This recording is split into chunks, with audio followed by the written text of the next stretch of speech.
Good evening everybody. రోమీలకు రాసిన పత్రిక 8వ అధ్యాయం 31వ వచనం నుంచి 39వ వచనం వరకు చదువుతున్నాం. ఇట్లుండగా ఏమందుము? దేవుడు మన పక్షమున నుండగా మనకు విరోధి ఎవడు?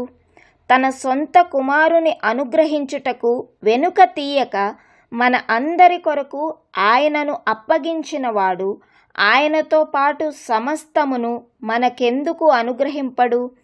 దేవుని చేత ఏర్పరచబడిన వారి మీద నేరము మోపువాడెవడు? నీతిమంతులుగా తీర్చువాడు దేవుడే. శిక్ష విధించువాడెవడు? చనిపోయిన క్రీస్తు యేసే. అంతేకాదు, మృతులలో నుండి లేచిన వాడును, దేవుని కుడిపార్శ్వమున ఉన్నవాడును, మన కొరకు విజ్ఞాపనము కూడా చేయువాడును ఆయనే. క్రీస్తు ప్రేమ నుండి మనలను ఎడబాపువాడెవడు? శ్రమ అయినను, బాధ అయినను, హింస అయినను, కరవైనను, వస్త్రహీనత అయినను, ఉపద్రవమైనను, ఖడ్గమైనను మనలను ఎడబాపునా? ఇందును గూర్చి వ్రాయబడినదేమనగా, నిన్ను బట్టి దినమెల్లా మేము వధింపబడిన వారము, వధకు సిద్ధమైన గొర్రెలమని మేము ఎంచబడిన వారము.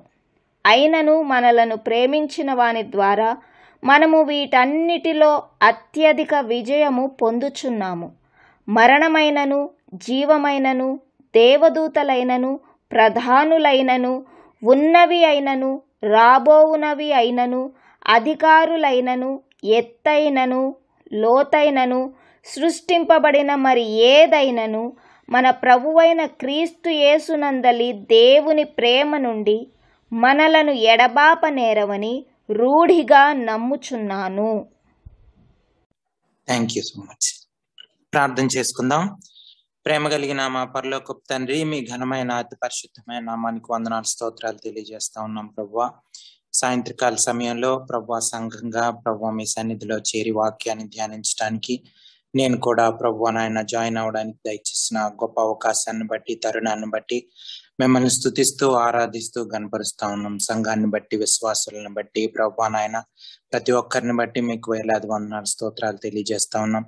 మీరేమై ఉంటున్నారో దాన్ని బట్టి నాయన మీకు వందనాలు, స్తోత్రాలు. మీ గొప్పతనాన్ని బట్టి, మీ యొక్క ప్రభువా సార్వభౌమాధికారాన్ని బట్టి, మీ ప్రేమ వాత్సల్యతలను బట్టి, మహాపరిశుద్ధతను బట్టి, మీ నీతిని బట్టి, న్యాయాన్ని బట్టి, మీ యొక్క పరిపాలనను బట్టి ప్రభువా మిమ్మల్ని స్తుతిస్తూ ఆరాధిస్తూ గణపరుస్తా ఉన్నాం. ప్రభువా నాయన మహోన్నతుడా, మహాపరిశుద్ధుడా మీకు వందనాలు. ఈ సమయంలో ప్రభువా మీరు మాతో మాట్లాడబోతున్నందుకు మిమ్మల్ని స్తుతిస్తున్నాం. ప్రభువా నాయన యేసయ్యా మా కోసం మీరు చేసిన గొప్ప త్యాగాన్ని బట్టి మీకు వందనాలు ప్రభువా నాయన. ధారగా ప్రోక్షింపబడిన రక్తాన్ని బట్టి, నలగగొట్టబడిన శరీరాన్ని బట్టి నాయన మీకు వేలాది వందనాలు, స్తోత్రాలు తెలియజేస్తా ఉన్నాం.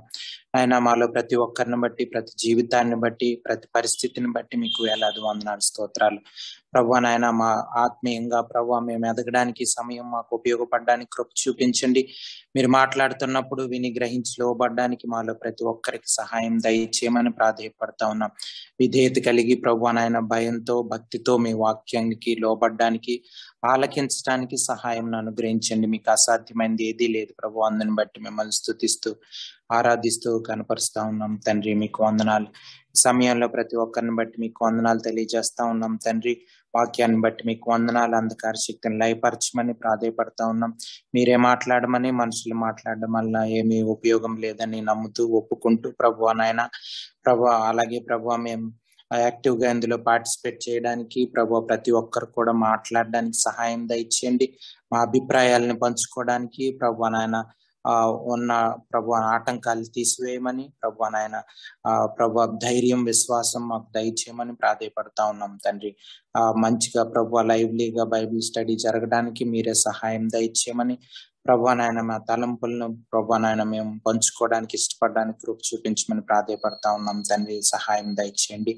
ఎదగడానికి కృప చూపించండి. ఆత్మీయంగా బలపడి ప్రభా నాయన మీలో ఎదుగుతూ మీ యొక్క ప్రేమలో బలపడడానికి, నిజమైన క్రైస్తవ జీవితాన్ని అనుభవించడానికి సహాయం దయచేయమని, అటువంటి ఆధిక్యత దయచేయమని ప్రాధేయపడుతూ మరొకసారి ఈ సమయాన్ని బట్టి మిమ్మల్ని స్తుతిస్తూ ఆరాధిస్తూ అవకాశాన్ని బట్టి ప్రభువా మీకు వందనాలు తెలియజేస్తూ యేసు ప్రభువారి అతి పరిశుద్ధమైన నామంలో ప్రార్థన అడిగి వేడుకొంచున్నాం తండ్రి.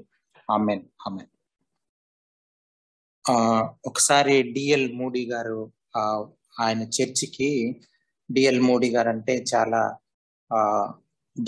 పేరుగాంచినటువంటి దైవ సేవకుడు.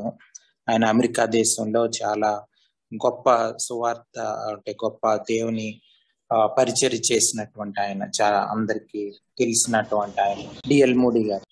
ఆయన సంఘానికి ఒకసారి ఒక అబ్బాయి, పేద అబ్బాయి, సరిగ్గా బట్టలు అవి సరిగ్గా లేవు, మురిగ్గా ఉన్న అబ్బాయి వచ్చాడంట. ఎక్కడి నుంచి వస్తున్నావు అంటే, పలానా దగ్గర నుంచి నేను వస్తున్నాను అని చెప్పాడంట. అది ఆ చర్చికి చాలా దూరం. అది అయితే అంత దూరం నుంచి ఎందుకు ఇక్కడికి వస్తున్నావు, అక్కడ దగ్గరలో మీకు చర్చెస్ లేవా అంటే, ఆ అబ్బాయి ఏం చెప్పాడంటే, ఉన్నాయి కానీ మీరు ఇక్కడ విశ్వాసుల్ని, పిల్లల్ని మీరు ఎక్కువ ప్రేమిస్తారని విన్నాను, అందుకని నేను ఇక్కడికి వచ్చానని చెప్పాడంట.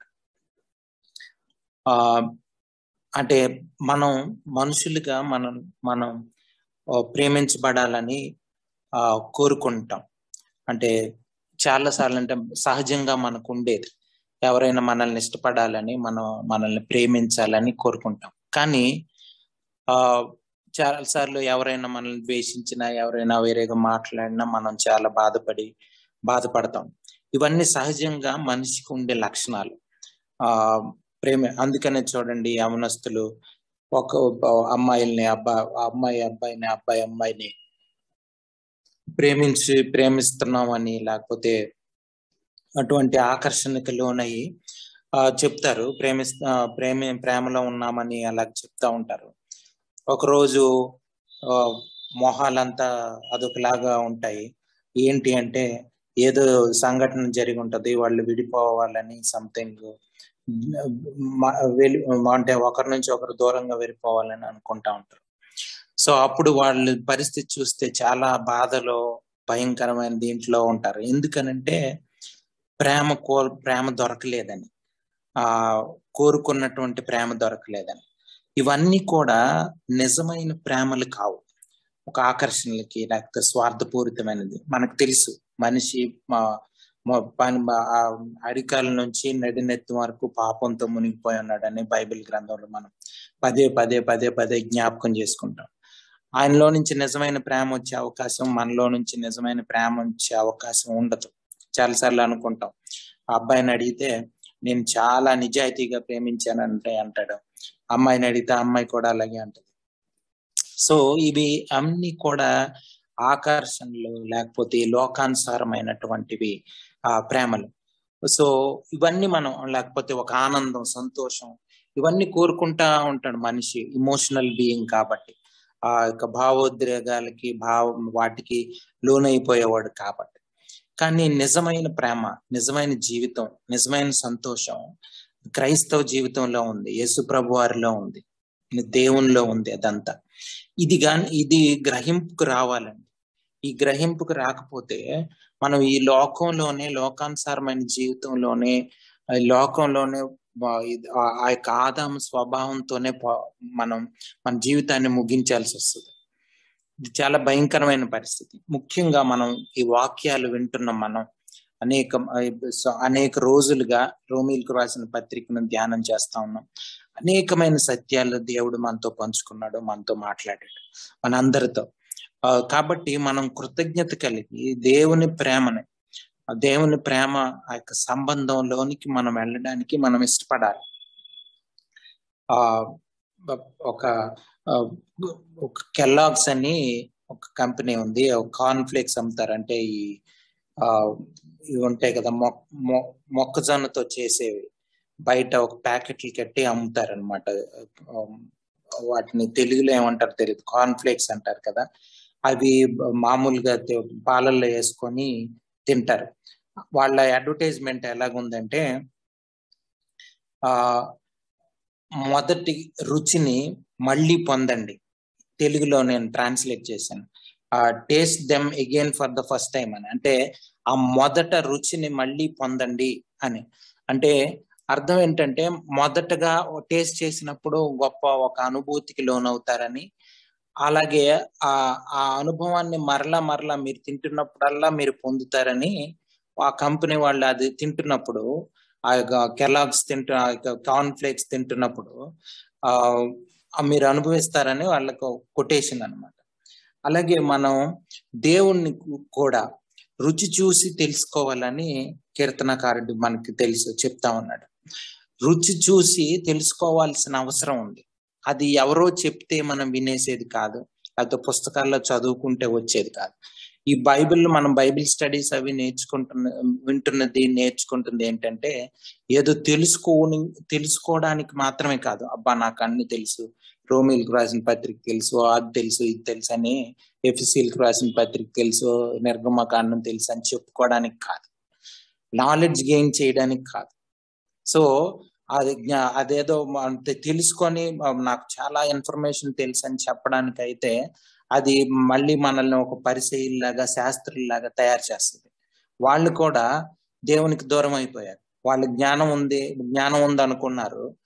మాకు బైబిల్ పాత నిబంధనలు, మోషే రాసిన గ్రంథాలు అన్ని మాకు తెలుసు అనుకున్నారు.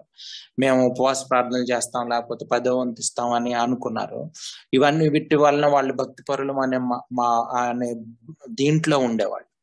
కానీ మనం అటువంటి మార్గం వైపు వెళ్ళకూడదు, జాగ్రత్తగా చూసుకోవాలి. ఎందుకంటే దేవుని రాకడ సమయం అవుతుంది కాబట్టి మోసం పెరిగిపోతుంది. నిజమైన క్రైస్తవ జీవితం అర్థమయ్యే వాళ్ళు, నిజమైన క్రైస్తవ జీవితం జీవించడానికి తీర్మానించుకునే వాళ్ళు చాలా చాలా తక్కువ మంది ఉంటారు.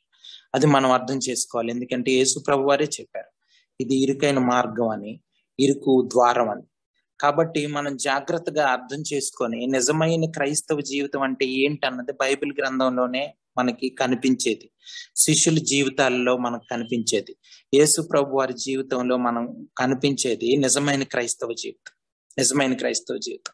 కాబట్టి వాటిని ధ్యానం చేసి మనం ఏ విధంగా జీవించాలన్నది తీర్మానించుకోకపోతే మనం ఎన్ని బైబిల్ స్టడీస్ కి అటెండ్ అయినా, ఎన్ని వాక్యాలు నేర్చుకున్నా, లేకపోతే చేసినా సరే, రోజు బైబిల్ చదువుకున్నా, లేకపోతే రెగ్యులర్ గా ఊరకనే మన అవసరతల కోసం ప్రార్థనలు చేసినా సరే ఏం ఉపయోగం ఉండదు. ఇది నేర్చుకోవాలండి. ఇది చాలా చాలా ప్రాముఖ్యమైనది. ఎందుకంటే రోమీయులకు రాసిన పత్రికలో చాలా లోతైన అర్థాలు, లోతైన భావాలు కలిగి ఉన్నటువంటి గ్రంథం ఇది. అంటే నిజమైన క్రైస్తవ జీవితం గురించి ఎక్కువగా మాట్లాడేది ఈ యొక్క రోమీయులకు రాసిన పత్రిక. కాబట్టి జాగ్రత్తగా మనం ఆలోచించుకొని మనం ఇటువంటి నిర్ణయాలు తీసుకోవాలని ఉంది. చూడండి, ఈ యొక్క 8వ అధ్యాయంలో నేను చదువుతున్నాను, ఆ యొక్క 31వ వచనం. ఇట్లుండగా ఏమందుము. చూడండి, ఇక్కడ ఏముందో, ఇలాగుంటే ఏమంటాము అని స్టార్టింగ్ లోనే ఒక ప్రశ్న ఉంది. ఇట్లుండగా అంటే ఇలాంటి మాట మనం ఎప్పుడు అంటాం? అయితే అంటే ముందు మనం ఏదో చెప్పుంటాము, అయితే ఇప్పుడు ఏంటంటే అని ఎప్పుడు అంటామంటే ముందేదో మనం అంతా ఎక్స్ప్లెయిన్ చేసి ఉంటాం. అదే ఇక్కడ చెప్తా ఉన్నాడు. ఇక్కడ మనం చూస్తే 5వ అధ్యాయం నుంచి ఈ యొక్క 8వ అధ్యాయం ఇక్కడ ఈ చివరి వరకు, ఈ యొక్క 29-30వ వచనం వరకు చూస్తే మనం ఆ మాటలన్నిటినీ, ఆయన చెప్పిన ఎక్స్ప్లెనేషన్ అంతా, చెప్పినవన్నిటి గురించి చెప్తూ ఇట్లుండగా అంటే ఈ విధంగా ఉండగా అని 5వ అధ్యాయం నుంచి 8వ అధ్యాయం వరకు ఈ యొక్క వచనాల వరకు దేవుడు పౌలు భక్తుడు ఏం చెప్పాడంటే ఆ యొక్క విశ్వాసులకి, రోమా సంఘాల్లో ఉన్నటువంటి విశ్వాసులకి పత్రిక మనకు తెలుసు.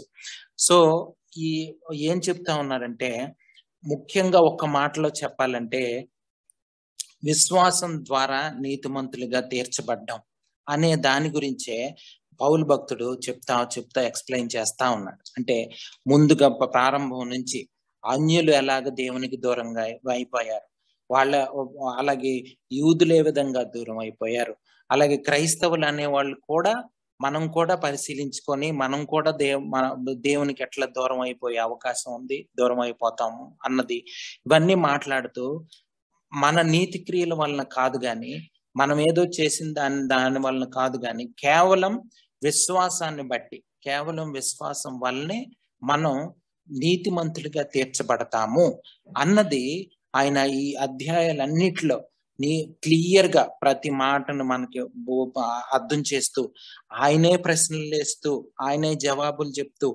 మనకి చాలా మనకి ఎక్స్ప్లెయిన్ చేస్తూ ఉన్నాడు. అంటే మనం బైబిల్ స్టడీలో ఎలాగైతే మనం ప్రశ్నలు అడుక్కొని సమాధానాలు పొందుకుంటున్నామో, లేకపోతే ఆ విధంగా ఆలోచిస్తున్నామో, వీటన్నిటికీ ఈ యొక్క పద్ధతి వాక్యానుసారమైన పద్ధతి ఇది. అంటే బైబిల్లో కూడా మన పౌలు భక్తుడు చెప్తున్నప్పుడు, లేకపోతే యేసు ప్రభు వారు చెప్తున్నప్పుడు, ఎక్స్ప్లెయిన్ చేస్తా ఉన్నప్పుడు ప్రశ్నలు జవాబులు, లేకపోతే ప్రశ్నలు అడిగి దానికి సమాధానం పొందుకొని, ఆ విధంగా మనకు దేవుడిచ్చినటువంటి ఆలోచనలను దేవుని వైపు త్రిప్పడానికి, అర్థం చేసుకొని సత్యం అర్థం చేసుకొని, సత్యం తెలుసుకొని విడుదల పొందాలన్నది దేవుని యొక్క ప్రణాళిక. కాబట్టి మన బైబిల్ స్టడీలో కూడా మనం ఆ విధంగా నేర్చుకోవడానికి మనం ఇష్టపడతా ఉన్నాం. సో ఇక్కడ ముఖ్యంగా 5 నుంచి 8 వరకు మనం 8వ అధ్యాయాల వరకు చూస్తే ఏముందంటే జస్టిఫికేషన్ బై ఫెయిత్ అని. అంటే ఏంటి? విశ్వాసం ద్వారానే నీతిమంతులుగా తీర్చబడతారు. ఎవరైతే యేసు ప్రభు వారిని విశ్వసిస్తున్నారో, నమ్ముతున్నారో, వాళ్ళని దేవుడు ముందుగా ఎన్నుకున్నాడు. ముందుగా దేవుని ప్రణాళికలో వాళ్ళని ఏర్పరచుకున్నాడు. వాళ్ళనే నీతిమంతులుగా తీర్చుతున్నాడు. ఇది ముఖ్యంగా మనం అర్థం చేసుకోవాలి. గడిచిన వారంలో కూడా మనం కొన్ని మాటలని చదివాం. చూడండి, 29-30 వచనాలు చదువుతారా ఎవరైనా? 29-30. ఎందుకనగా తన కుమారుడు అనేక సహోదరులలో జ్యేష్ఠుడగునట్లు దేవుడెవరిని ముందు ఎరిగెనో వారు తన కుమారునితో సారూప్యము గలవారవుటకు వారిని ముందుగా నిర్ణయించెను. మరియు ఎవరిని ముందుగా నిర్ణయించెనో వారిని పిలిచెను.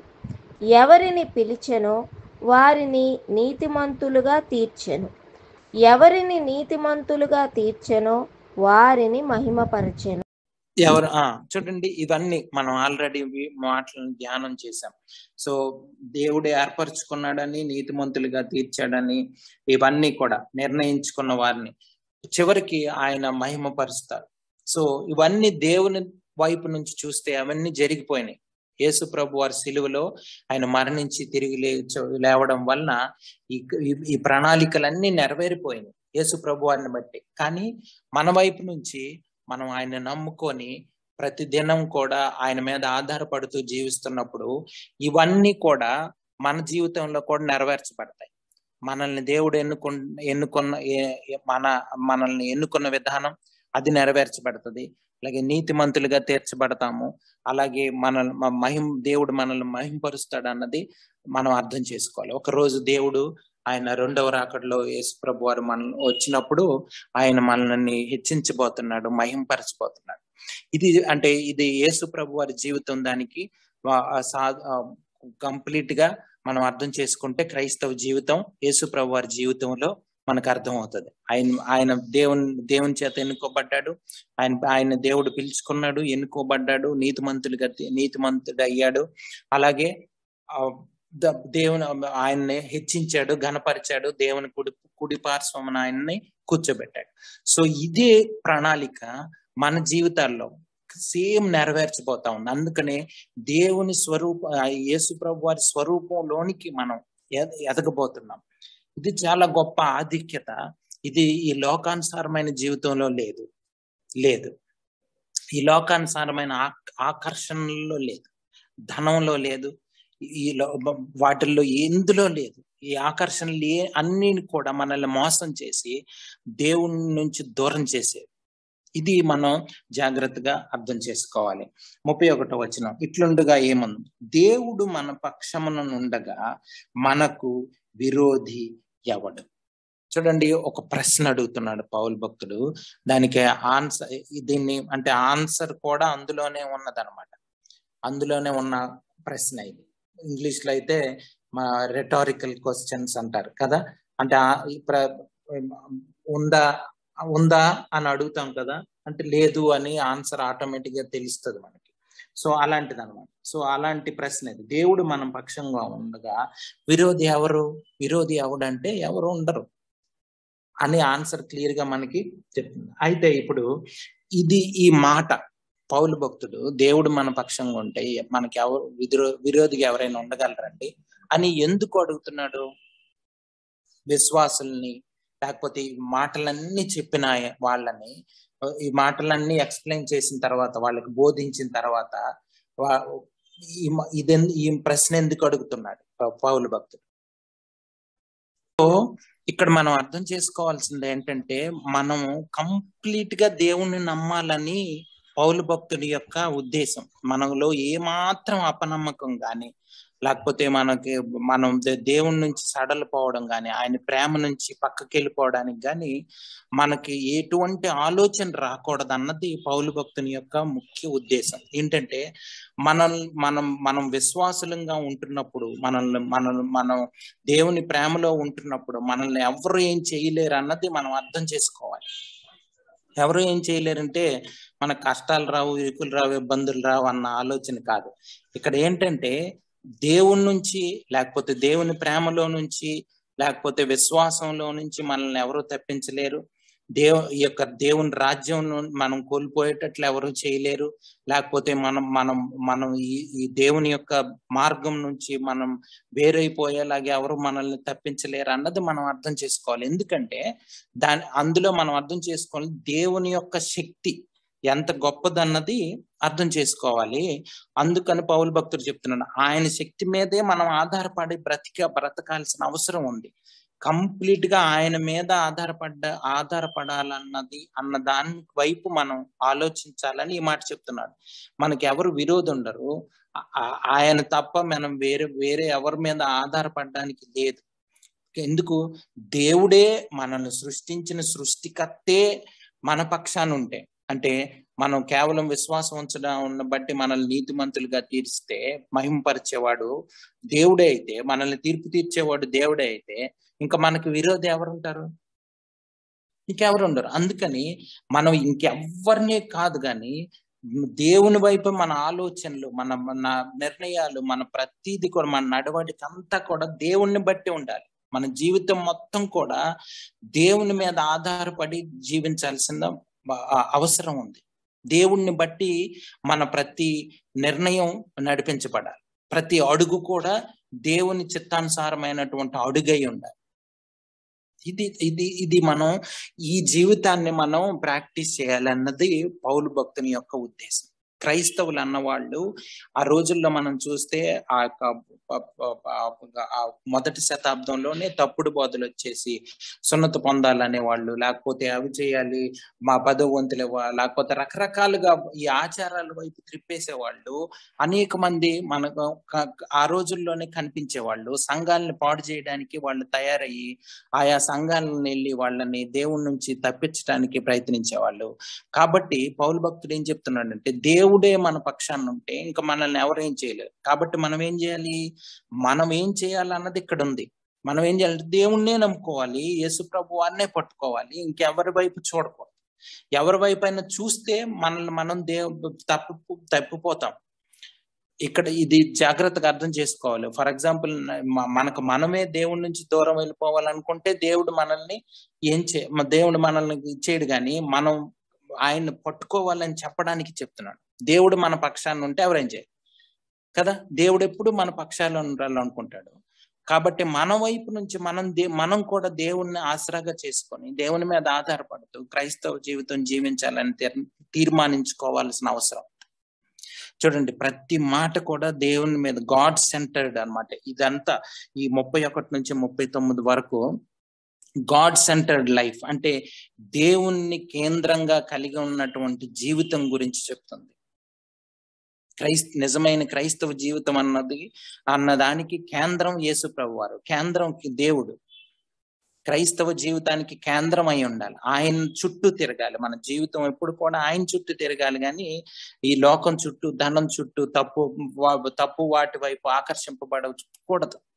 నిజంగా తప్పుడు బోధలు కానీ మనకు సరిగ్గా అర్థం కావాలంటే దేవుని మీద ఆధారపడుతూ దేవుని చిత్తానుసారమైన జీవితం జీవిస్తూ వాక్యాన్ని సరిగ్గా అర్థం చేసుకుంటూ నడిస్తే మనకు తప్పుడు బోధ ఈజీగా అర్థమవుతుంది. ఎంతో ఎక్స్ప్లెయిన్ చేయాల్సిన అవసరం ఉండదు. చూడండి, చాలా మందికి తప్పుడు బోధలు అర్థం కావు.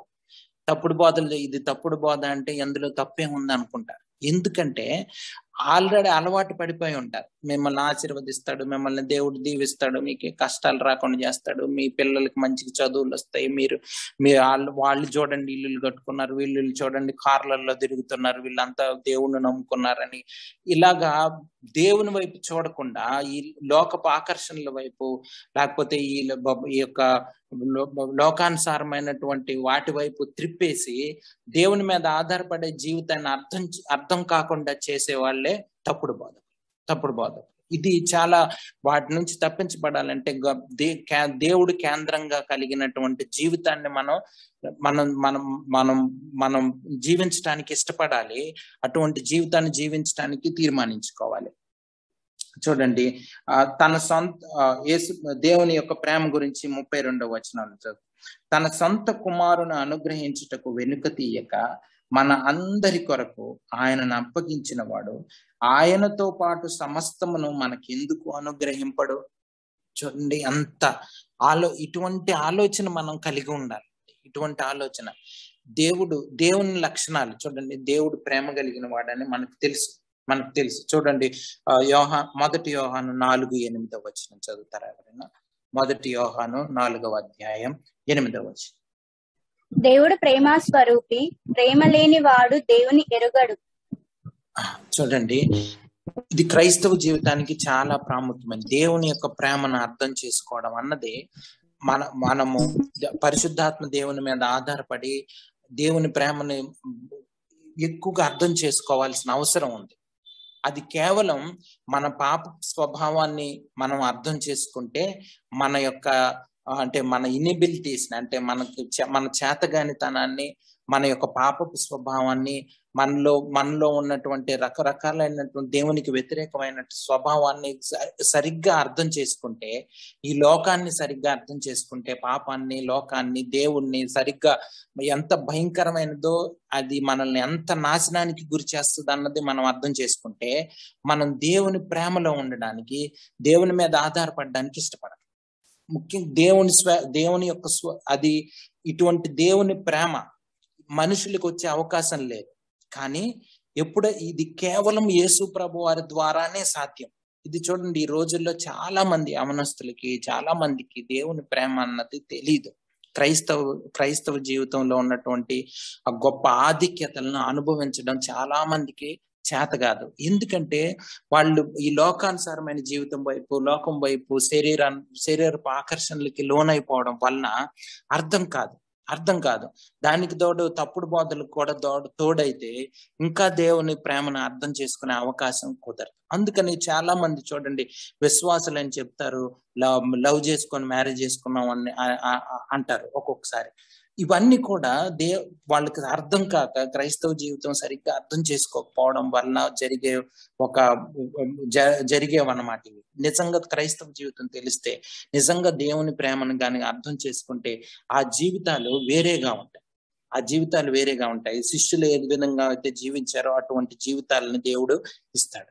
యేసు ప్రభు వారి జీవితాన్ని, అటువంటి జీవితాన్నే మనకి ఇవ్వడానికి యేసు ప్రభు వారు ఈ లోకానికి వచ్చి చనిపోయి తిరిగి లేచారు. ఊరకనే మనం గుడ్ ఫ్రైడేనో, ఈస్టర్, క్రిస్మస్ సెలబ్రేట్ చేసుకోవడానికి కాదు యేసుప్రభు వారు ఈ లోకానికి వచ్చింది. ప్రతిరోజు, ప్రతి క్షణం ఆయన మీద ఆధారపడే జీవితం. క్రాస్ అన్నది, సిలువ అన్నది ఏదో ఒకరోజు ధ్యానం చేసేది కాదండి, ఒకరోజు ధ్యానం చేసేది కాదు. ప్రతి క్షణం కూడా ఆ యొక్క సిలువ అన్నది మనం ధ్యానం చేయాల్సిన అవసరం ఉంది. ఆ యొక్క దేవుని యొక్క ప్రేమను అర్థం చేసుకోవాల్సిన అవసరం ఉంది. అది ఎప్పుడు అర్థం అవుతుందంటే, మనం పాపాత్ములము, మనం పాప స్వభావం కలిగిన వాళ్ళం, ఈ లోకం దేవునికి వ్యతిరేకమైనది, దేవునికి శత్రువు, దేవునికి శత్రుత్వం కలిగినది, లోకపు ఆలోచనలన్నీ దేవునికి వ్యతిరేకంగా ఉంటాయి అన్నది మనం అర్థం చేసుకోవాలి. అది కేవలం విశ్వాసం ద్వారానే సాధ్యమయ్యే ఒక జీవితం క్రైస్తవ జీవితం. మనం ఏదో చేయడం ద్వారా అది సాధ్యమయ్యే అవకాశమే లేదు. ఎందుకంటే మనలో నుంచి మంచి ఆలోచన వచ్చే అవకాశమే లేదు. మనకు తెలుసు, ఆ యొక్క యెషయా గ్రంథంలో 64వ అధ్యాయంలో ఉంది, మన నీతి క్రియలు దేవునికి మురికి గుడ్డల్లాగా ఉన్నాయి.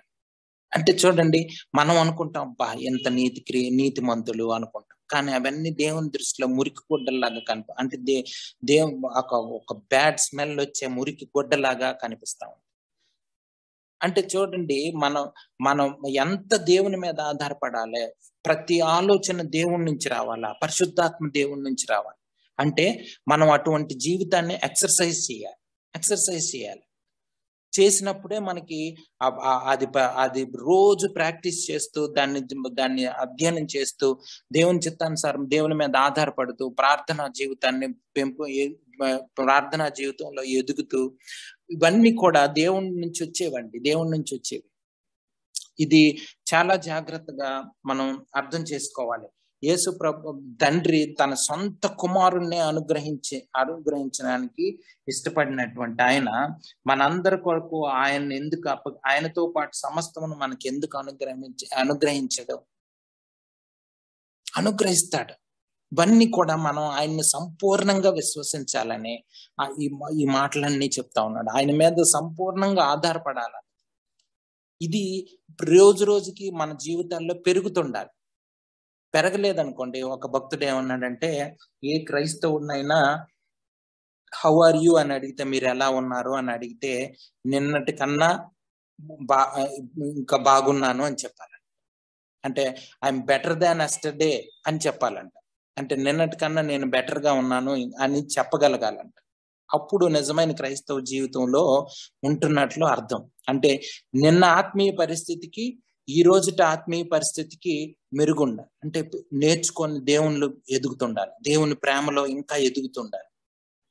అప్పుడే ఈ లోకం నుంచి మనం ప్రత్యేకింపబడతాం. శరీరానుసారమైన జీవితం చనిపోతా ఉంటది.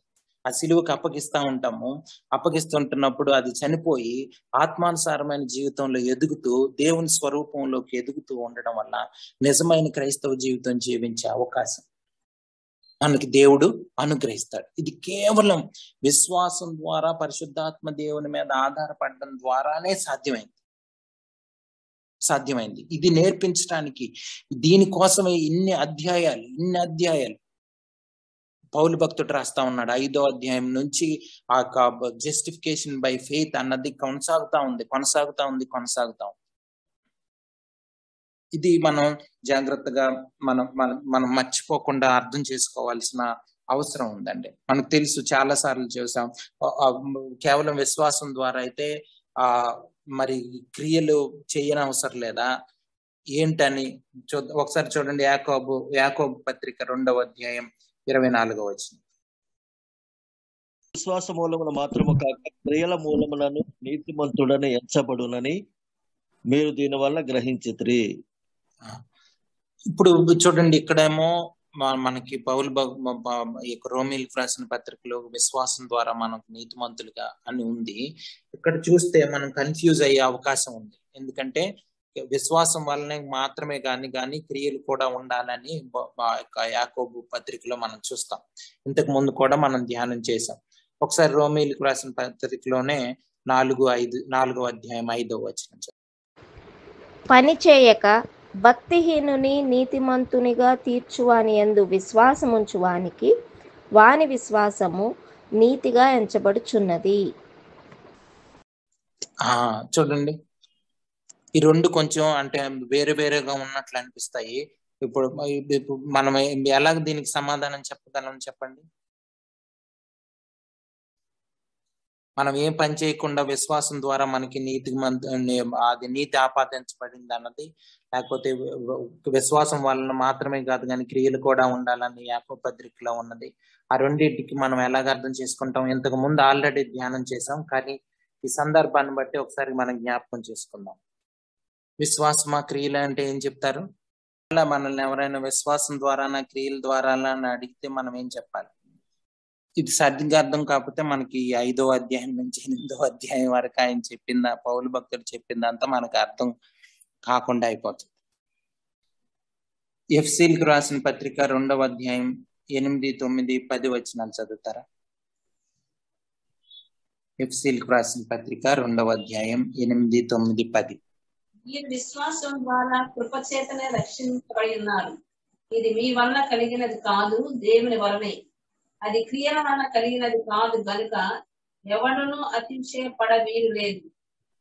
అని వాటి యందు మనము నడుచుకొనవలనని దేవుడు ముందుగా సిద్ధపరిచిన సత్క్రియలు చేయుటకై మనము క్రీస్తు నందు సృష్టించబడిన వారమై ఆయన చేసిన పని అయి ఉన్నాము. ఇప్పుడు ఈ వచనాలను బట్టి ఆన్సర్ చెప్పండి. విశ్వాసమా క్రియలా అంటే ఏం చెప్తాం? విశ్వాసం అనాలి. విశ్వాసమే అనాలి. ఎందుకంటే క్రియలు అన్నవి విశ్వాసం, నిజమైన విశ్వాసంలో క్రియలు ఉంటాయి. క్రియలు లేకుండా విశ్వాసం ఉండదు. కాబట్టి విశ్వాసమా క్రియలా అని మనకు ప్రశ్న వచ్చినప్పుడు మనం ఏం చెప్పాలంటే విశ్వాసమే అని చెప్పాలి. ఇది మనం ఎప్పుడు మర్చిపోకూడదు. విశ్వాసం వలనే మనం నీతిమంతులుగా తీర్చబడతాం అన్నది మనం అర్థం చేసుకోవాలి. క్రియలు అన్నవి ఆటోమేటిక్ గా నిజంగా మనం విశ్వాసం ఉంచితే క్రియలు చేస్తాం. ఫర్ ఎగ్జాంపుల్ ఇప్పుడు మనం విశ్వాసం ఉంచుతున్నాము అని చెప్తున్నాము అంటే అర్థం ఏంటి? దేవుని మీద ఆధారపడుతున్నాం అని. దేవుని మీద ఆధారపడినప్పుడు మనం ఏం చేస్తాం? దేవుడు ఏం చెప్తే అది చేస్తాం. అదే ఇక్కడ ఉంది. దేవుడు ఆల్రెడీ నిర్ణయించినటువంటి ఆయన ప్రణాళికలో మన కోసం నిర్ణయించిన క్రియలు ఉన్నాయి. ఎవరు ఏం చేయాలన్నది, ఏ విధంగా వెళ్ళాలన్నది దేవుని ప్రణాళిక ఉంది ప్రతి ఒక్కరి పట్ల.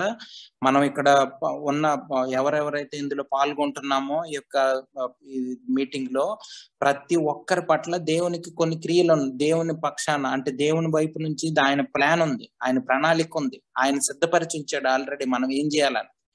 ఆయన మీద ఆధారపడి ఆయన దగ్గర ఆయన మాటలు అర్థం చేసుకొని జీవిస్తే మనకు ఆయన ఏం చేయమన్నాడని అర్థం అవుతుంది. అప్పుడు అది అర్థం చేసుకొని దాని ప్రకారం నడుస్తాం. అంటే ఏంటి? కేవలం మనం విశ్వాసాన్ని బట్టి నడుచుకుంటున్నాము. ఆయన అంటే అర్థం ఏంటి? విశ్వాసాన్ని బట్టి నడుచుకుంటున్నాం అంటే ఆయన చెప్పినవి చేస్తున్నాం అంతే. కానీ నా ఇష్ట ప్రకారం నేను క్రియలు చేయట్లేదు. మనం ఇంతకు ముందు కూడా చూసాం మత్తయి సువార్త 7వ అధ్యాయంలో యేసు ప్రభు వారు 2వ రాకడలో చాలా మంది వచ్చి మేము దయ్యాలు ఎల్లగొట్టాము, లేకపోతే ఇది చేసాం, స్వస్థతలు చేసాము, అవి చేసాము, ఇవి చేసాము అని యేసు ప్రభు వారి దగ్గర చెప్తా ఉంటే యేసు ప్రభు వారు మీరు ఎవరో నాకు తెలియదు అంటారు. ఎందుకు అని అంటే వాళ్ళు చేసిన క్రియలు దేవుని చేత చెప్పబడినవి, దాంతో విశ్వాస సంబంధమైనవి కావు. వాళ్ళే అనుకొని చేసినవి. ఆ విధంగా అది నిజమైన క్రైస్తవ జీవితం కాదు. దేవునికి వాళ్ళకి సంబంధం ఉండదు. ఇది మనం జాగ్రత్తగా అర్థం చేసుకోకపోతే మనం కూడా అటువంటి మోసాల్లో పడిపోవడానికి చాలా ఆస్కారం ఉంది. మనం సంపూర్ణంగా దేవుని మీద ఆధారపడుతూ దేవుని స్వరాన్ని బట్టి దేవుని చిత్తానుసారమైన జీవితం జీవించడానికి మనం సమర్పించుకోవాలి విశ్వాసం పూర్వకంగా. అది నిజమైన అంటే విశ్వాసం అంటే అది దేవుని మీద ఆధారపడేది. రెగ్యులర్ గా చర్చికి వెళ్ళినంత మాత్రాన, లేకపోతే రెగ్యులర్ గా బైబిల్ చదివినంత మాత్రాన, బైబిల్ స్టడీస్ కి లేకపోతే వచ్చి బైబిల్ నేర్చుకున్నంత మాత్రాన, బైబిల్ అంతా చదివినంత మాత్రాన, లేకపోతే దానికి సంబంధించిన పుస్తకాలు చదివినంత మాత్రాన దేవునితో సంబంధం ఏర్పడదు. దేవుని చిత్తానుసారమైన జీవితం జీవించినప్పుడే దేవునితో సంబంధం కలిగి ఉంటాము. విశ్వాస సంబంధమైన జీవితం అది. ఈ క్లారిటీ మనకు ఉండాలండి. ఇది మనం అర్థం చేసుకోవాలి. చాలా సార్లు మనం దీన్ని ధ్యానం చేసాము మనం. కాబట్టి ఇది ఎప్పుడు మర్చిపోకూడదు. మీరు ఎప్పుడు మర్చిపోకూడదు. ఇది మనం విశ్వాసం వల్లనే మనం నీతిమంతులుగా తీర్చబడతాం అన్నది అది కంప్లీట్ గా గుర్తుంచుకోవాలి. క్రియలు కాదు. ఎందుకంటే చాలా తప్పుడు బోధలు ఉన్నాయి దీని మీద. మనం లేకపోతే తప్పుడు బోధలు అర్థం కావు. క్రియలు చేయాలని మనం ఏం చేస్తామంటే క్రియల మీద పడిపోతాం, విశ్వాసం ఉంచాం. ఆ క్రియలు మోసం చేస్తాయి. మనం చేసే క్రియలు మోసం చేస్తాయి. అలాగే మోసగింపు పడతారు. 2వ రాకడలో మోసగింపు పడతారని యేసు ప్రభు వారే స్వయాన్ని చెప్పారు. ఆయన దగ్గరికి వచ్చి ఇవన్నీ చేసామని చెప్తారు. మీటింగులు పెట్టాం, లేకపోతే అవి చేసాం, ఇవి చేసామంటే ఇదే మీరు ఏం చెప్తున్నారో ఏంటో కూడా నాకు అర్థం కావట్లేదని యేసు ప్రభు వారు అంటారు ఆ రోజు. అటువంటి పరిస్థితుల్లోకి మనకు వెళ్ళకూడదు. మనం విశ్వాస సంబంధమైన క్రియలు చేయాలి. క్రియల మీద పడిపోకూడదు. క్రియల మీద పడితే ఏమవుతుందంటే స్వనీతి పెరుగుద్ది. నేను అది చేస్తున్నా, నేను లేకపోతే ఉపవాసం ఉంటున్నా, లేకపోతే రకరకాల నేను అది మానేసా, ఇది మానేసా, ఇవన్నీ చెప్పుకుంటుంటాం. నిజంగా దేవుని మీద ఆధారపడి విశ్వాస సంబంధమైన జీవితం జీవిస్తే మనల్ని మనం ఎప్పుడు కూడా హెచ్చించుకోం. వేరే వాళ్ళని కూడా తక్కువగా చూడం. ఈ స్వభావం అన్నది దేవుని యేసుప్రభు వారి స్వభావం, దేవుని స్వభావం ఇది. ఈ స్వభావం మనకు రావడానికి యేసుప్రభు దేవుడు మనం విశ్వాస సంబంధమైన జీవితం జీవించాలని చెప్తా ఉన్నాడు. అది మనకై మనం తెచ్చుకునే అవకాశం లేదు లేదు లేదు. ఇది మనం చాలా జాగ్రత్తగా అర్థం చేసుకోవాలి. దేవునికి తెలుసు ఎవరు తన ప్రజలు అన్నది. ఒకసారి 2వ తిమోతి రాసిన పత్రిక 2వ తిమోతి 2వ అధ్యాయం 19వ వచనం చదువుతాం. ఆయనను దేవుని యొక్క స్థిరమైన పునాది నిలకడగా ఉన్నది, ప్రభు తన వారిని ఎరుగును అనునదియు. చదవండి. ప్రభు నామమును ఒప్పుకొని ప్రతివాడును దుర్నీతి నుండి తొలగిపోవలను అనునదియు దానికి ముద్రగా ఉన్నది. ప్రభు తన వారిని ఎరుగును అన్నదా, దేవునికి తన ప్రజలు ఎవరన్నది తెలుసు. ఇది జాగ్రత్తగా అర్థం చేసుకోవాలండి. తన ప్రజలు ఎవరన్నది దేవునికి తెలుసు. యేసు ప్రభు వారు ఏమన్నారంటే, నా గొర్రెలు నా స్వరం వింటాయని యోహాను సువార్తలో మనం మనకు తెలుసు ఆ వాక్యం. సో మనం ఆయన గొర్రెలం అయితే, ఆయనకి సంబంధం ఉంటే ఆయన స్వరం వింటాం, ఆయన స్వరానికి లోబడతాం, ఆయన స్వరం వినడానికి ఇష్టపడతాం. బైబిల్ ఏదో చదువుకోవాలి కాబట్టి చదువుకోము. మనం దేవుని స్వరం వినాలని, ఆయనతో మాట్లాడాలని, ఆయన మాటలు విని ఆయన ఆ యొక్క ఆనందంలో, ఆ యొక్క నిజమైన సంతోషంలో మనం ఉండాలని మనం ఇష్టపడతాం. అది మనం అర్థం అది మనం జాగ్రత్తగా ఇటువంటి జీవితాన్ని జీవించడానికి తీర్మానించుకోవాలి. లేకపోతే మోసంలో పడిపోయే అవకాశం చాలా చాలా ఉంది. ఎందుకంటే దేవుని రాకడ వస్తుంది, దగ్గర సమీపం అయ్యే కొలది మోసం పెరుగుతూనే ఉంటది రోజు రోజుకి. యేసు ప్రభు వారే చెప్పారు కదా, దేవుని రాకడకి సూచనలన్నీ మనం గ్రహించినప్పుడు ఆ సువార్తల్లో, మన మత్తయి సువార్త, మార్కు సువార్త ఇవన్నీ చదువుతూ ఉంటున్నప్పుడు యేసు ప్రభు ప్రతి సువార్తలో మొట్టమొదటి చెప్పింది, నా పేరు మీద చాలా మంది వస్తారు, మీరు నమ్మొద్దు అని చెప్పారు. అంటే ఏంటి? మోసం అన్నది పెరిగిపోతుంది. మోసం అన్నది ఇదే క్రైస్తవ జీవితం అని అనుకుంటారు చాలా మంది, ఇదే యేసు ప్రభు వారు అని అనుకుంటారు చాలా మంది. అందులోకి మనం వెళ్ళకూడదు. క్రైస్తవ జీవితం అన్నది యేసు ప్రభు వారు జీవించిన జీవితము, శిష్యులు జీవించిన జీవితమే క్రైస్తవ జీవితము. మన ఇష్టానుసారంగా జీవించి క్రైస్తవులు అంటే ఊరకనే చర్చికి వెళ్ళి బైబిల్ పట్టుకొని చర్చికి వెళ్ళినంత మాత్రాన మనం క్రైస్తవ జీవితం జీవిస్తున్నట్లు కాదు. ఇది మనం జాగ్రత్తగా అర్థం చేసుకోవాలి. మనలో మనం మార్పు చెందడానికి ఇష్టపడాలి. కేవలం దేవుని మీద విశ్వాసం ద్వారానే అది సాధ్యమవుతుంది. ఒకసారి చూడండి, ఆదికాండం 3వ అధ్యాయం 7వ వచనం. వారు తాము దిగంబరులమని తెలుసుకుని అంజూరపు ఆకులు కుట్టి తమకు కచ్చడములను చేసుకొనిరి. 21వ వచనం. దేవుడైన యెహోవా ఆదామునకును అతని భార్యకును చర్మపు చొక్కాయిలను చేయించి వారికి తొడిగించెను. ఈ 2 వాక్యాలు మనం చూస్తున్నప్పుడు వాళ్ళు దిగంబరులని వాళ్ళకి తెలిసింది, వాళ్ళ కప్పుకోవాలని అర్థమైంది. కానీ వాళ్ళు కప్పుకోలేని పరిస్థితుల్లో ఉన్నారు. ఇది దేవుడు మనకి, యేసు ప్రభు వారి ద్వారా దేవుడు మనకు చేసిన దానికి సాదృశ్యంగా ఉంది. అంటే ఆయన వాళ్ళకి ఆ యొక్క చర్మపు చొక్కాలను తయారు చేసినప్పుడు ఒక బలిని అర్పించబడింది. ఒక జంతువు చనిపోతే గాని చర్మం చొక్కా వచ్చే అవకాశం లేదు. కాబట్టి ఇది యేసు ప్రభు వారు మన కోసం చేసినటువంటి త్యాగం. కలువరి సిలువలో మన కోసం చేసినటువంటి త్యాగం. ఆయన వధింపబడడం వలన మనకి ఆ నీతి వస్త్రం వచ్చింది. ఆయన చనిపోవడం వలన సిలువలో మనకి యేసు ప్రభు వారిని బట్టి నీతి వస్త్రం వచ్చింది. కానీ మనం ఏదో చేసి సాధించలేము. ఇది ఎప్పుడు మర్చిపోకూడదు. ఏదన్నా పని చేసి మనకు గొప్ప ఆపాదించుకుంటున్నాం అంటే మోసంలోకి వెళ్ళిపోతున్నాం అని అర్థం చేసుకోవాలి. ఇదంతా నేనే చేశానండి, ఇదంతా మొత్తం అంతా నేనే ఊడ్చాననే, ఫర్ ఎగ్జాంపుల్ ఊడ్చామనుకోండి, లేకపోతే చర్చిలో చైర్లు వేసామనుకోండి, నేనే చేశానని చెప్పుకోవడానికి ఇష్టపడుతున్నాము అంటే మనం మోసపోతున్నాం అని అర్థం చేసుకోవాలి. ఎప్పుడైనా సరే విశ్వాస సంబంధమైన క్రియలు చేసేవాళ్ళు వాళ్ళ గొప్పలను చెప్పుకోరు. ఎందుకంటే దేవుడు చేయమన్నాడు కాబట్టి చేసాం అంతే. ఆ యొక్క ప్రేమ సంబంధంలో ఉంటారు. చూడండి, ఎవరైనా వైఫ్ కి ప్రేమను బట్టి ఏదైనా గిఫ్ట్ ఇచ్చారనుకోండి, ఊరికి నేనే ఇచ్చాను మా వైఫ్కి, నేను ఇచ్చాను మా వైఫ్కి అని ఎవరు చెప్పరు కదా. ఎందుకు? ప్రేమను బట్టి ఇవ్వాలి అంతే. వైఫ్ నేను దాన్ని బట్టి నేను ఇస్తాను, అదేదో అందరికి చెప్పుకోవడానికి కాదు, అది మా పర్సనల్ రిలేషన్షిప్ అంతే. ఇది ఆ వ్యక్తిగతమైన సంబంధం, ఆ దేవునితో మనకున్న సంబంధాన్ని బట్టి ఆ ప్రేమకు లోబడి, దేవుడు మన ఎడల చూపించినటువంటి అపారమైన ప్రేమకు మనం లోబడి, మనం ఆయన స్వరాన్ని విని అటువంటి ఆయన చెప్పిన మాటలకి లోబడతా ఉంటాం. కాబట్టి మనం గొప్ప ఆపాదించుకోవడానికి ఇష్టపడం. అందుకని శిష్యులు అటువంటి నిరాడంబరమైన జీవితం, తగ్గింపు జీవితం జీవించారు. యేసు ప్రభు వారిని జీవితాన్ని అర్థం చేసుకున్నారు సరిగ్గా. పరిశుద్ధాత్మ దేవుడు ఎప్పుడైతే వాళ్ళ హృదయాల్లో ఉన్నాడో, ఎప్పుడైతే పరిశుద్ధాత్మ దేవుని శక్తి చేత వాళ్ళు నింపబడ్డారో, యేసు ప్రభు వారి జీవితం మొత్తం పరిశుద్ధాత్మ దేవుని ద్వారా వాళ్ళకి అర్థమైంది. అటువంటి జీవితం ప్రతిరోజు వాళ్ళు జీవించడానికి పరిశుద్ధాత్మ దేవుని మీద ఆధారపడుతూ అటువంటి జీవితాన్ని జీవించి, మాదిరికరమైన జీవితాన్ని జీవించి మనకు చూపించారు. సో అటువంటి జీవితం వైపు మనం నడిపింపబడాలి. ఇది మనం జాగ్రత్తగా అర్థం చేసుకోవాలండి. యేసు ప్రభు వారు చేసిన త్యాగం, ఆయన చూపించిన ప్రేమ మనం ఎప్పుడూ మర్చిపోకూడదు. అది ఊరకనే ఏదో గుడ్ ఫ్రైడే రోజు మాట్లాడుకొని ఏడిసి వెళ్ళిపోవడానికి కాదు.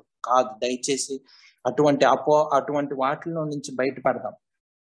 అది ప్రతి క్షణం కూడా దేవుని సిలువని మనం ధ్యానం చేయాలి. ప్రతి క్షణం ఎప్పుడు మర్చిపోకూడదు. ఆయన ప్రేమ అన్నది చాలా గొప్పది, దానికి లోబడి జీవించాలి అన్నది మనం అర్థం చేసుకోవాలి. నిజంగా మన పాపపు స్వభావం అర్థమైతే, మనకి దేవుని ప్రేమ ఎంత అవసరం అన్నది అర్థమైతే, మనం దేవుని ప్రేమలోనే ఎందుకు ఉండాలి, ఆయన కృపలోనే ఎందుకు నిలిచి ఉండాలి అన్నది అర్థమవుతుంది. ఎందుకు? మనలో ఎటువంటి శక్తి లేదు, మనలో దేవునితో రిలేషన్షిప్ కలిగి ఉండే అవకాశమే లేదు, మనలో అటువంటి స్వభావం లేదు. కాబట్టి పరిశుద్ధాత్మ దేవునికి లోబడి దేవుడు మాట్లాడుతున్నప్పుడు, పరిశుద్ధాత్మ దేవుడు ఈ వాక్యాల ద్వారా మనం బైబిల్ చదువుకుంటున్నప్పుడు, ఆయన మాట్లాడుతున్నప్పుడు ఆ మాటలకు లోబడి జీవిస్తేనే ఆయనతో సంబంధం ఏర్పడే అవకాశం ఉంది. 33వ వచనం చదువుతున్నాను. దేవుని చేత ఏర్పరచబడిన వారి మీద నేరము మోపువాడెవడు? నీతిమంతులుగా తీర్చువాడు దేవుడే మనల్ని నీతిమంతులుగా తీర్చుతుంటే సైతాన్ కాదు కదా, ఎవరు మన మీద నేరం మోపలేరు. అదే 8వ అధ్యాయం మొదటిలోనే పౌలు భక్తుడు మొదటి మాటే అది చెప్పాడు కదా, ఈ క్రీస్తు యేసునందు ఉన్న వారికి ఏ శిక్షా విధియు లేదని కదా. యేసు ప్రభు వారిలో ఉంటే మనకి ఏ శిక్ష ఉండదు. కానీ మనం యేసు ప్రభు వారిలో ఉండాలి, బయట ఉండకూడదు, లోకంతో కలిసిపోకూడదు అని పదే చెప్తా ఉన్నాడు పౌలు భక్తుడు. మొదటి వచనంలో అదే చెప్పాడు, ఇక్కడ 33వ వచనంలో కూడా అదే పౌలు భక్తుడు చెప్తా ఉన్నాడు. ఎందుకు ఇంత ఎక్కువ సార్లు ఆయన చెప్తూ ఉన్నాడంటే, మనం ఎక్కువగా లోక ఆకర్షణలో పడిపోయి పాపపు తాత్కాలికమైనటువంటి ఆ పాపపు ఆనందాల వైపు చూసే బుద్ధి మనకుంది. ఆ బుద్ధి చనిపోవాలని మీరు దేవుని వైపు చూడండి, దేవునిలో ఉండండి, కృపలో నిలిచి ఉండండి.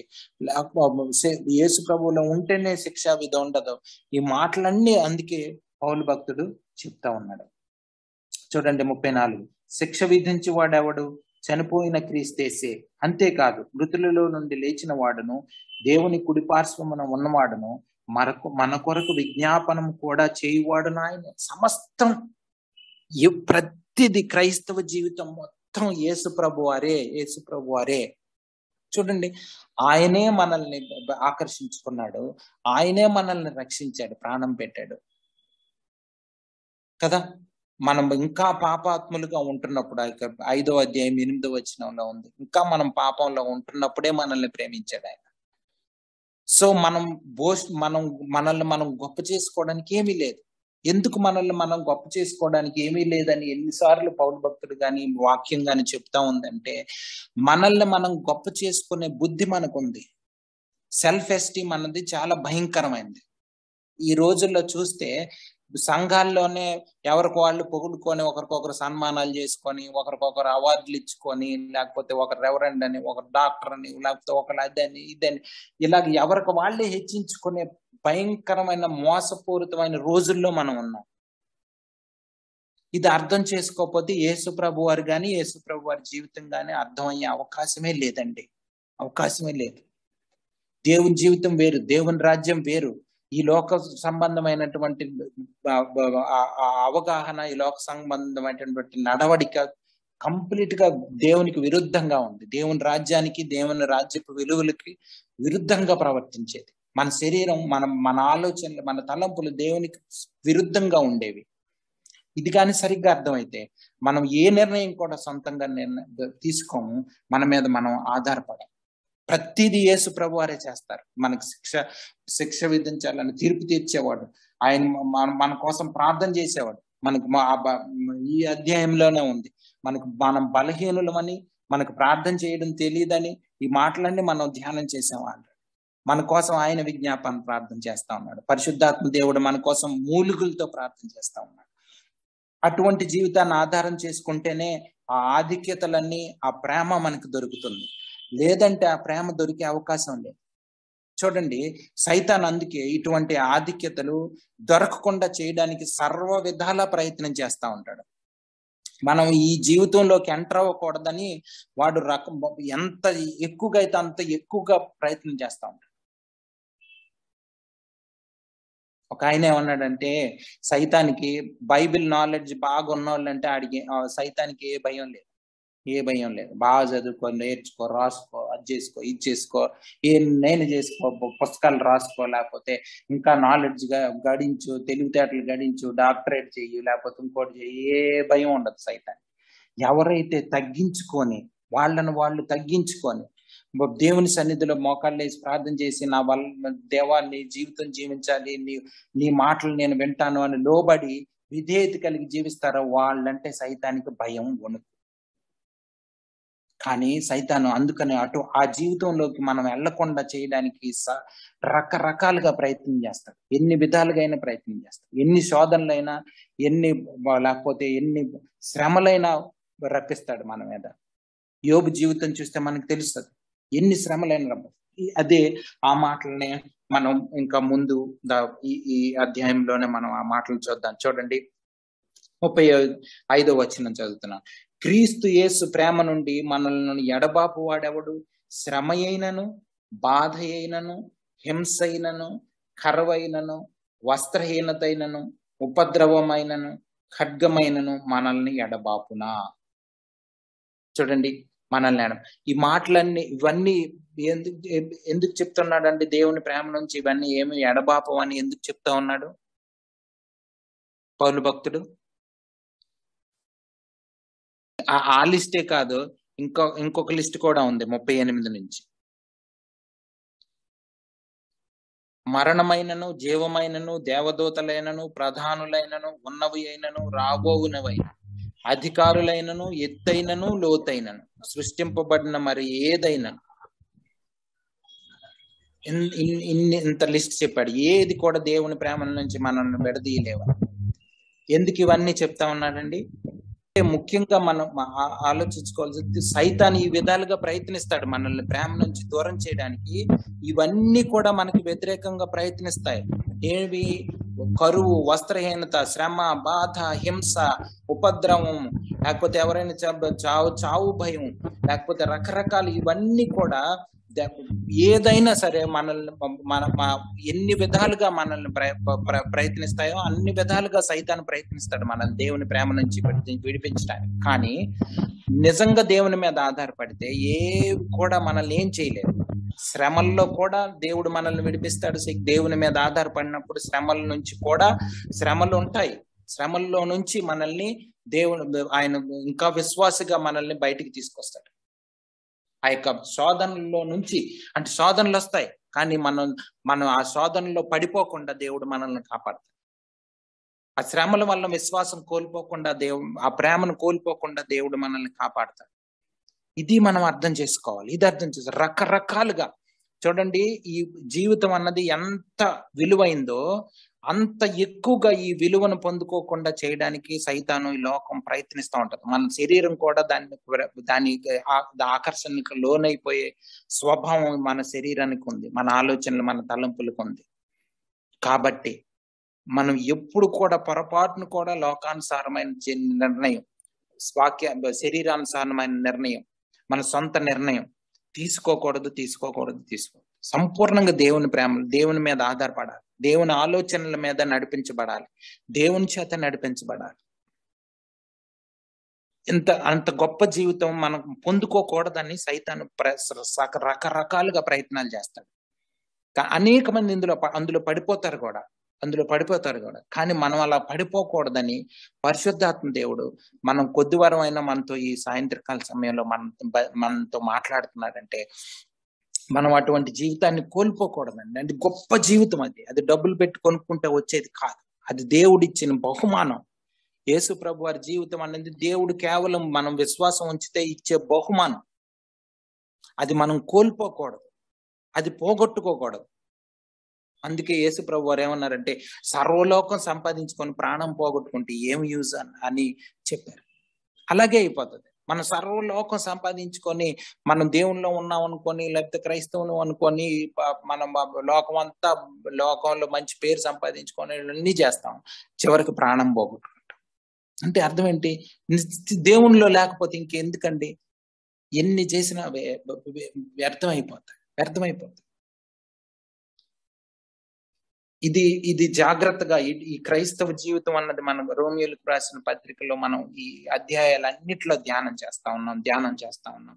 ప్రతిసారి మనకి యేసు ప్రభు వారి జీవితం వైపు మనల్ని వాక్యం నడిపిస్తా ఉంది. కాబట్టి దేవుని యొక్క మాటల్ని మనం సీరియస్ గా తీసుకొని దేవుని యొక్క ప్రేమ నుంచి తప్పిపోకుండా మనం దేవుని ప్రేమలో ఉంచుకొని సంపూర్ణంగా దేవుని విశ్వసించాలని, సంపూర్ణంగా దేవుని మీద ఆధారపడాలని సాయంత్రం సమయంలో దేవుడు మనల్ని కోరుకుంటా ఉన్నాడు. 36 నుంచి 39 వరకు మరొకసారి చదువుతారా ఎవరైనా? ఇందులో గురించి వ్రాయబడినది ఏమనగా, నిన్ను బట్టి దినమెల్లా మేము వధింపబడిన వారము, వధకు సిద్ధమైన గొర్రెలమని మేము ఎంచబడిన వారము. ఆయనను మనల్ని ప్రేమించిన వాని ద్వారా మనము వీటన్నిటిలో అత్యధిక విజయము పొందుచున్నాము. మరణమైనను జీవమైనను దేవదూతలైనను ప్రధానులైనను ఉన్నవి అయినను రాబోవి అయినను అధికారులైనను ఎత్తైనను లోతైనను సృష్టింపబడిన మరి ఏదైనను మన ప్రభు అయిన క్రీస్తు యేసునందలి దేవుని ప్రేమ నుండి మనలను ఎడబాప నేరవని రూఢిగా నమ్ముచున్నాను. ఈ మాటలన్నీ చాలా జాగ్రత్తగా అర్థం చేసుకోవాలండి. చాలా సార్లు తప్పుడు బోధకులు, తప్పుగా కోట్ చేసే మాటలు ఇవన్నీ కూడా. కాబట్టి జాగ్రత్తగా ఇవన్నీ దేవుని ప్రేమ నుంచి మనల్ని ఎడబాపలేమంటే మనం దేవుని మీద ఆధారపడడానికి రాయబడిన మాటలు ఇవి. అంతేగాని మనం ఊరకనే ఆ రోజుకి సంతృప్తి పొందడానికో అప్పటికప్పుడు భావోద్రేకానికి లోనవడానికో వ్రాసిన మాటలు కావు. జాగ్రత్తగా ఆలోచించుకోవాలి. నెక్స్ట్ 36వ వచనంలో చూస్తే అది కీర్తన గ్రంథం 44వ అధ్యాయం 12వ వచనంలో ఉన్న మాటని అక్కడ పౌలు భక్తుడు చెప్పాడు. ఏంటంటే నిన్ను బట్టి, అంటే యేసు ప్రభు దినమల్లా మేము వధింపబడిన వారము, వధకు సిద్ధమైన గొర్రెలమని మేము ఎంచబడిన వారం. ఇది క్రైస్తవ జీవితం. అంటే మనల్ని మనం చంపుకునేది. యేసు ప్రభు వారు కూడా చెప్పారు, తన్ను తాను ఉపేక్షించుకొని సిలువనెత్తుకొని నన్ను వెంబడిస్తేనే నా శిష్యుడిగా లేకపోతే ఉండనేరడు. ఆ విధంగా ఉన్న వాళ్ళే శిష్యులు అని యేసు ప్రభు వారు చెప్పారు. అంటే శిష్యులుగా ఎవరైతే ఉండాలనుకుంటున్నారో, ఎవరైతే వెంబడించాలనుకుంటున్నారో వాళ్ళందరూ కూడా తను తాను ఉపేక్షించుకొని సిలువనెత్తుకనంటే శ్రమలకి రెడీగా ఉండాలి. శ్రమలు వస్తాయి, కంపల్సరీగా శ్రమలు వస్తాయి అన్నది చూడండి. దినమెల్లా మేము వధింపబడిన వారం అంటే ఫస్ట్ ఆఫ్ ఆల్ మనల్ని మనం చంపుకోవాలి. మన శరీరాశల్ని, లోకాశల్ని, ఈ లోక తలంపుల్ని, వీటన్నిటిని చంపేసి యేసు ప్రభు వారి జీవితం మాత్రమే జీవించడానికి, పరిశుద్ధాత్మ దేవుని చేత నడిపించబడడానికి ఇష్టపడాలి. అందుకనే వధకు సిద్ధమైన గొర్రెలం. ఆ విధంగా మనం ఎంచుకోవాలి. ఇది నిజమైన క్రైస్తవ జీవితం.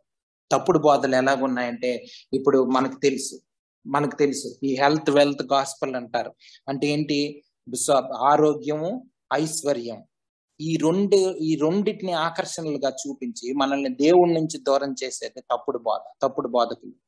వాళ్ళ స్వార్థం కోసం, వాళ్ళు డబ్బులు సంపాదించుకోవడం కోసం మనల్ని దేవుడి నుంచి దూరం చేయడానికి శ్రమలు ఉండవు, ఇబ్బందులు ఉండవు, ఇరుకులు ఉండవు అని చెప్పి మనల్ని మోసం చేసే వాళ్ళు అనేక మంది యొక్క అంత్య దినాల్లో ఎక్కువ అయిపోతాం. వాళ్ళు మంచి మంచి ఖరీదు కలిగినటువంటి కార్లు, బాగా ఖరీదైనటువంటి బట్టలు, బాగా ఖరీదైనటువంటి జీవన శైలి జీవిస్తూ, ఇది దేవుని ఆశీర్వాదం అని చెప్తూ, నీకు కూడా దేవుడు ఇటువంటి ఇస్తాడని చెప్తూ ఈజీగా అంటే వాక్యం తెలియకపోవడం వలన అనేక బలహీన పరిస్థితుల్లో ఉన్న విశ్వాసాలని వాళ్ళు ఆకర్షించి దేవుని నుంచి దూరం చేస్తారు. కాబట్టి మనం జాగ్రత్తగా ఉండాలి. మన యోహాను సువార్తలో ఏమనుందంటే, ఆ యొక్క గొర్రెల దొడ్లోనికి ఆయన ఆ యొక్క గొర్రెల కాపరి ద్వారం నుంచి ఎంటర్ అవుతాడు, అలాగే దొంగ ఆ యొక్క దొడ్డిదారి నుంచి వచ్చేస్తాడు అని చెప్పి బైబిల్ గ్రంథంలో యేసు ప్రభు వారి యోహాను సువార్తలో యోహాను సువార్తలో ఆ యొక్క యోహాను భక్తుడు యేసు ప్రభు వారు చెప్పిన మాటలు అక్కడ రాశారు. సో ఈ దొంగల్ని మనం నమ్మకూడదు. వాళ్ళు దొడ్డిదారిని వచ్చి మనల్ని మోసం చేస్తారు. దేవుని మార్గం అన్నది సరైన మార్గం, వాక్యానుసారమైన మార్గం. అది ఆ సరైన మార్గం ఏదో దొడ్డి మార్గం ఏదో మనం అర్థం చేసుకొని ఆ యొక్క వాళ్ళ బోధలకి మనం మోసపోకూడదండి. క్రైస్తవ జీవితం అన్నది శ్రమలు సహించేది, శోధనలో నుంచి శోధనలోను లోపల నుంచి వెళ్ళేది, కానీ శోధనలో పడిపోకుండా చేసి దేవుని మీద ఆధారపడే జీవితం క్రైస్తవ జీవితం. మనం ఎప్పుడు కూడా వధింపబడిన వధకు సిద్ధమైన గొర్రె పిల్లలలాగా మనం ఉండాలని చెప్తా ఉన్నాడు పౌలు భక్తుడు. కాబట్టి శ్రమలు అన్నవి లేకుండా చేసేది కాదు క్రైస్తవ జీవితం. మీకేమన్నా అనుమానాలు ఉంటే అడగచ్చు, డౌట్స్ ఉంటే అడగచ్చు, లేకపోతే మీ ఎవరన్నా ప్రేరేపించబడిన వాళ్ళు ప్రార్థన చేస్తే ముగించుకుంటాం. స్తుతి స్తోత్రం పరిశుద్ధుడా, నీకు వందనాలు, స్తోత్రాలు తండ్రి. నాయన ఈ కృపకై వందనాలు ప్రభా. నాయన మరి ఈ వచనాలు ప్రభా మీరు మాతో మాట్లాడిన దేవుడు తండ్రి. నాయన నీ ప్రేమకు వందనాలు, స్తోత్రాలు తండ్రి. ఎనలేని ప్రేమ తండ్రి. నాయన సరిహద్దులు లేని ప్రేమ తండ్రి. దేవా నీకు వందనాలు, స్తోత్రాలు తండ్రి. మేము ఇంకనూ నాయన దూరస్తులుగా ఉంటుండగా, మేము ఇంకనూ భక్తిహీనమై ఉన్నప్పుడు, మేము ఇంకనూ పాపులమై ఉన్నప్పుడు, మేము ఇంకనూ నీకు శత్రులమై ఉన్నప్పుడు, దేవా నీకు ఎంత గొప్ప దేవుడు ప్రభు. నాయన ఏ పాటి వారం ప్రభు మమ్మల్ని జ్ఞాపకం చేసుకోవటానికి తండ్రి, సంచారం చేయించుటని కరుదృష్టిలో మేము ఉన్నందుకు నీకు వందనాలు, స్తోత్రం. ఎంత గొప్ప దేవుణ్ణి, ఎంత కనికరం గల దేవుని, ఎంత కృపామయుని తండ్రి, అవధులు లేని ప్రేమ కలిగిన వాడిని తండ్రి. నాయన వెతికి వెంటాడేవయ్యా మమ్మల్ని ప్రభు. దేవాల తప్పిపోయిన స్థితిలో ఉంటున్న మమ్మల్ని నాయన వెతికావు తండ్రి. కొండల్లో గుహల్లో నాయన మరి ఆ చెట్లు పుట్టల చాటున దాక్కున్న నాయన గొర్రెలు వెతుకుంటూ వెళ్ళినాడు కాపరి ప్రభు. అటువంటి నాయన స్థితిలో మేము ఉంటున్నప్పుడు ప్రభు నాయన మీరు మమ్మల్ని వెతికారయ్యా, పట్టుకున్నావు తండ్రి. నీకు వందనాలు, స్తోత్రాలు తండ్రి. దేవునితో సమాధాన పరచటానికి ప్రభా నాయన కుమారుడుగా ఈ లోకానికి వచ్చి తండ్రి నాయన అయాసిలో మరణం పొందినంతగా తగ్గించుకుని దేవార నాయన రిక్తునిగా వచ్చావు ప్రభు. అన్ని విడిచిపెట్టి మహిమని విడిచిపెట్టి ప్రభు నాయన దాసుని స్వరూపాన్ని ధరించుకుని ఈ లోకానికి వచ్చింటున్న వేసయ్య, ఎంత గొప్ప దేవుడు ప్రభా. నీకు వందనాలు, స్తోత్రాలు తెలుసుకున్నాం తండ్రి. నాయన అయ్యా ఎందుకని ప్రభా నీ ద్వారానే ప్రభా నాయన మరి తండ్రి ప్రభా మరి తండ్రి అయిన దేవుని అందు మేము అతిశయిస్తుంటున్నాం తండ్రి. కుమారుని ద్వారా తండ్రి మాకు సమాధాన స్థితి, కుమారుని ద్వారా నాయన రక్షించబడటము నాయన మరి దేవాల నాయన. అంతేకాదు ప్రభా నాయన మీరు జీవించుట చేత ప్రభా నాయన మేము రక్షించబడుతున్నాం నాయన. నువ్వు మరణించుట చేత అంతేకాదు ప్రభా తిరిగి లేచి పునరుద్ధారణమై జీవించుట చేత రక్షణ. అయ్యా నీకు వందనాలు, స్తోత్రం. ఎన్ని సత్యాలు ప్రభా నాయన మీరు మాతో మాట్లాడి మరి ఒక్కసారి తండ్రి నాయన మీరు మమ్మల్ని ఆదరించినందుకు నీకు వందనాలు, స్తోత్రాలు తండ్రి. నాయన అయ్యా నాయన కొన్నిసార్లు ప్రభా కొన్ని సాతాను మాకు తీసుకొచ్చే కొన్ని తండ్రి నాయన కొన్నిసార్లు బలహీన పడుతూ ఉంటున్నాం ప్రభా. అయ్యా మరి బలహీన స్థితిలో తండ్రి నాయన మరి గందరగోళ స్థితిలో, లోకం ప్రపంచంలో గందరగోళ స్థితిలో మేము కొన్ని నాయన ప్రతికూల పరిస్థితుల్లో ఉన్నప్పుడు మీరు మాకు ఇచ్చే మరి ఇటువంటి ధైర్యం కలిగిన మాటను బట్టి వందనాలు, స్తోత్రాలు. ఒక నిశ్చేత ప్రభా మీరు మాకు ఇచ్చి ఉంటున్నారు ప్రభా. ఆయన తండ్రి ప్రభా నాయన యేసయ్య మాకున్నాడు తండ్రి నాయన. మరి క్రీస్తు ప్రభునందు మీరు మాకు ఇచ్చిన తండ్రి గొప్ప నిరీక్షణ బట్టి నీకు వందనాస్తుతులు స్తోత్రాలు ప్రభు. ఇంకా ఇంకా ఇంకా మా పట్ల నువ్వు కలిగిన సహనాన్ని బట్టి దీర్ఘశాంతాన్ని బట్టి వందనాస్తుతులు స్తోత్రం. ఇంకా ఇంకా మేము నా నాయన మరి ఆ యొక్క పరిపూర్ణతలోనికి ఇంకానో తండ్రి మహిమ నుంచి అధిక మహిమలోనికి రావడానికి మా పట్ల దీర్ఘశాంతి నీ రాకడను ఆలస్యం చేయుచుంటున్నావు తండ్రి. నీకు వందనాస్తుతులు స్తోత్రాలు తండ్రి. నా నాయన మరి ఇప్పుడు నా నాయన ఆయన ద్వారా మనము ఇప్పుడు సమాధాన స్థితి పొంది ఉన్నాము అని ప్రభు పౌలు గారు చెప్తుంటున్నాడు ప్రభు. నాయన యేసయ్య తండ్రి నీకు వందనాస్తుతులు స్తోత్రాలు ప్రభు. నాయన నీకు వందనాస్తుతులు స్తోత్రం. రక్షణ అంటే ఏంటో నా నాయన అయ్యా, నా నాయన నీ కృప అంటే ఏంటో, నీ కనికరం అంటే ఏంటో, ఎంత తండ్రి మరి జాలి ఘనదైవం అని వందనాస్తుతులు స్తోత్రం. ఎంత కృప చూపిస్తున్నావు తండ్రి. ఏ పాటి వారం ప్రభు నా నాయన నిత్యమైన దేవుని కలిగి ఉండటానికి తండ్రి. నా కొరకు ప్రాణం పెట్టిన దేవుడు, నా కొరకు తిరిగి లేచిన దేవుడు, నా కొరకు తిరిగి రానయించిన యేసయ్య నందు మీరు మాకు ఇచ్చిన గొప్ప నిరీక్షణ బట్టి శుభప్రదమైన నిరీక్షణ, జీవంతో కూడిన నిరీక్షణ మేము కలిగి ఉండటానికి తండ్రి నా నాయన ఈ మాటలు మమ్మల్ని బలపరుస్తున్న యేసయ్య నీకు వందనాస్తున్నాను. ఈ కుమారుని నా నాయన మరి తండ్రి నువ్వు అభిషేకించి తండ్రి నా నాయన కొద్ది వారమైన తండ్రి దీన సంఘంతో మీరు మాట్లాడుతూ మమ్మల్ని ధైర్యపరుస్తున్న యేసయ్య నీకు వందనాస్తుతులు స్తోత్రాలు తండ్రి. నా నాయన అయ్యా చిన్న మంద భయపడవద్దు అన్నావు తండ్రి. నాయన ఎంతమంది మంచి సేవకులు ప్రభా నా నాయన మీరు మాకు ఇస్తున్నందుకు నీకు వందనాస్తుతులు స్తోత్రాలు ప్రభా. అయ్యా పొందుకొని మేము నా నాయన బలపట్టాను సహాయం చేతండి. విన్న ప్రతి బిడ్డ ఈ మాట తిరిగి మననం చేసుకుని యేసే నందు సంతోషించటానికి, యేసే నందు తండ్రి బలపడటానికి ఆయన తద్వారా ఘనత మహిమ ప్రతి విషయంలోనూ నీకే తెచ్చేవారుగా ఉండటానికి నా నాయన ఎట్టి పరిస్థితుల్లోనూ తొడగకుండా బెనకకుండా ప్రభు కష్టమైన నష్టమైన నాయన మరణమైన జీవమైన తండ్రి ఉన్నా లేకపోయినా యేసు నందు సంతోషించి క్రీస్తు నందు ప్రభు నా నాయన ఉత్సహించి సంతోషించి బలపడి ముందుకు సాగే తండ్రి నాయన కృపను మాకు చూపించబడుతున్నాం నాయన చిన్న మందకు చూపించండి యేసయ్య. ఈ యొక్క నాయన పరమకాణాని యాత్రలో మేము ఉంటున్నామయ్యా నాయన. ఎన్నో తండ్రి యాత్ర ప్రయాణంలో నాయన నేను చూసినట్లుగా ఎన్నో నా నాయన మన టర్న్స్ అండ్ ట్విస్ట్స్ ఉంటాయి జీవితంలో తండ్రి. ప్రతిదీ తండ్రి ప్రతి చోట పడినా తిరిగి లేపే దేవుడు నాకున్నాడని ధైర్యం కలిగి ముందుకు సాగటానికి సహాయం చేయమని అడుగుతున్నాం తండ్రి. కృప చూపించేసయ్యా కుమారుని మన చేతులకు అప్పగించుకుంటూ ఇంకా రానున్న దినాల్లో బలంగా వాడుకోమని నీ యందు నా నాయన నీ చేతులకు అప్పగించుకుంటూ కొద్ది ప్రార్థన యేసుక్రీస్తు నామమున వేడుకుంటున్నాం తండ్రి. ఆమేన్.